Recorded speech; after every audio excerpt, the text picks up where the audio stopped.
আলিপুরদুয়ার জেলা, আলিপুরদুয়ার শহরের ডিআরএম চৌপাতি, পাশে ডিআরএম অফিস। এখানে আপনারা দেখতে পাচ্ছেন প্রায় চারদিকে প্রায় 1000-2 মানুষ একসাথে হয়েছে। এরকম সূত্রের খবর যে আলিপুরদুয়ার থেকে এই অবধি প্রায় হাজার হাজার মানুষ রাস্তার দুপাশে দাঁড়িয়ে আছে। উদ্দেশ্য ভারতবর্ষের চলচ্চিত্র জগতের অন্যতম বিখ্যাত অভিনেতা, বাঙালি অভিনেতা শ্রী মিঠুন চক্রবর্তী, উনি আজকের দিনে বিজেপির একজন বড় মাপের নেতা, সর্বভারতীয় স্তরের নেতা। উনি আলিপুরদুয়ারে আসছেন এবং এই সময় আমরা শুনে নিচ্ছি ওনার আগামী প্রোগ্রাম।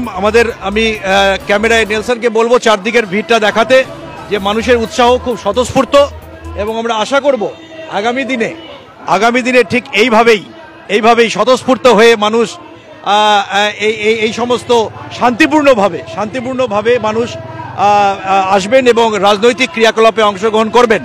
আমাদের এখানে অনেক বিজেপির মানুষকে আমরা দেখতে পাচ্ছি। আমরা এক দুজনের সাথে কথা বলবো। তাদের আজকের প্রোগ্রাম তাদের থেকে জেনে নেব। আমরা একটু ট্রাফিক ওসিকে পেয়েছি। এখানে অ্যারেঞ্জমেন্ট কেমন আছে? ভালো আছে। ট্রাফিক ওসি এই সময় কথা বলতে উনি চাচ্ছেন না, উনি ব্যস্ত। আমরা একটু এক দুজনের বক্তব্য নিয়ে নেব। আমি নেলসনকে বলবো আমাদের একটু পরেই মিঠুন চক্রবর্তী আলিপুরদুয়ারে পৌঁছে গেছেন এবং আলিপুরদুয়ারে থেকে উনি এই জংশনের দিকে আসবেন। জংশনের দিকে এসে এখান থেকে আবার উনি র্যালি করবেন। এই ধরনের প্রোগ্রাম আমরা পাচ্ছি।